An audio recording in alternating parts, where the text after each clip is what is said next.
ओपीडीमध्ये बसलं ना, की पेशंटचे नातेवाईक एक रिपोर्ट दाखवतात, की बाबा डॉक्टर आम्ही आता मागच्या आठवड्यामध्ये पूर्ण बॉडी चेकअप करून घेतलं आणि त्याच्यामध्ये आमचं कोलेस्ट्रॉल वाढलेलं दाखवते. तर आम्हाला खरं हृदयाचा भीती आहे का हो?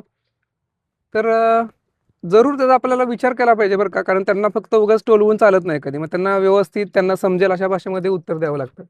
आणि जे 10 रुग्णांपैकी जर सगळ्यांची आपण जर एल-एफ-टी केली म्हणजे लिव्हर फंक्शन टेस्ट किंवा लिपिड प्रोफाइल केलं, तर त्याच्यामध्ये कोलेस्ट्रॉल वाढलेलं आपल्याला दिसतं म्हणजे दिसतंच. आता त्याच्यामध्ये 2 प्रकारचे कोलेस्ट्रॉल असतात. एक हाय डेन्सिटी कोलेस्ट्रॉल असतं आणि एक लो डेन्सिटी. हृदयासाठी चांगलं असतं ते हाय डेन्सिटी कोलेस्ट्रॉल. म्हणजे कोलेस्ट्रॉल काय असतं? एक चिकट पदार्थ असतो. तो काही हृदयातला पंपिंग करण्यासाठी त्याच्या मांसपेशींना किंवा आतमधल्या रक्तवाहिन्या आहेत, तर त्यांना सतत जेव्हा हार्ट पंप करत राहतं, तेव्हा आपला बीपीचा चांगला असतो, तेव्हा आपलं शरीर चांगलं असतं. परंतु त्यांची इलॅस्टिसिटी किंवा प्लास्टिसिटी जेव्हा कमी होते, कशामुळे? लो डेन्सिटी कोलेस्ट्रॉलमुळे. तर लो डेन्सिटी कोलेस्ट्रॉल जेव्हा वाढतं, तेव्हा ते थोडंसं हृदयाच्या बाबतीमध्ये आपल्याला डेंजर स्वरूपामध्ये एक इंडिकेशन असतं. मग आता ह्याच्यामध्ये काय करायचं आयुर्वेदामध्ये? लसूण माहिती आहे तुम्हाला सगळ्यांना, बरोबर आहे? आपला घरचा जो लसूण असतो, त्याच्या पाकळ्या छानपैकी सोलायच्या आणि त्याची चटणी करायची. परंतु तुम्ही ज्या पद्धतीने करता त्या पद्धतीने नाही करायची. मी ज्या पद्धतीने सांगतोय त्या पद्धतीने केलं तर तुम्हाला त्याचा चांगला फायदा होईल.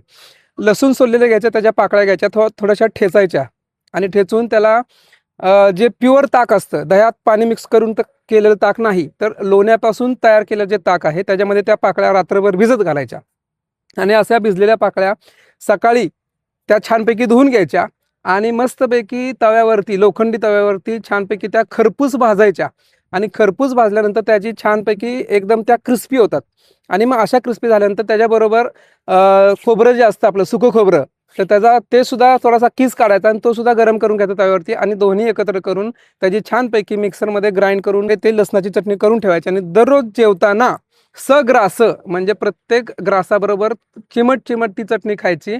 अशा चटणी खाल्ल्यामुळे जो आपल्या शरीरामध्ये जो साठलेला जो लिपिड स्वरूपामध्ये जो कोलेस्ट्रॉल असतो तो डिझॉल्व्ह व्हायला सुरुवात होते आणि रक्तवाहिन्यांची प्लास्टिसिटी वाढते आणि त्यांची कार्यक्षमता चांगली राहते आणि एल-डी-एल कोलेस्ट्रॉल जे आहे ते कमी व्हायला सुरुवात होतं. मग आता एल-डी-एल कोलेस्ट्रॉल कमी झालं तर एच-डी-एल कोलेस्ट्रॉलसाठी काय करावं? तर एच-डी-एल कोलेस्ट्रॉलसाठी आपल्या देशी गाईचं जे तूप आहे, गीर गाय असेल, काठेवाडी असेल, देवणी असेल, आपल्या ज्या खिलार गाय असतील, अशा गायांचं तूप दररोज जेवणामध्ये सकाळ संध्याकाळ उपाशीपोटी 2-2 चमचे घेतलं तर एच-डी-एल कोलेस्ट्रॉल वाढतं आणि एल-डी-एल कोलेस्ट्रॉल कमी करण्यासाठी लसणाची चटणी.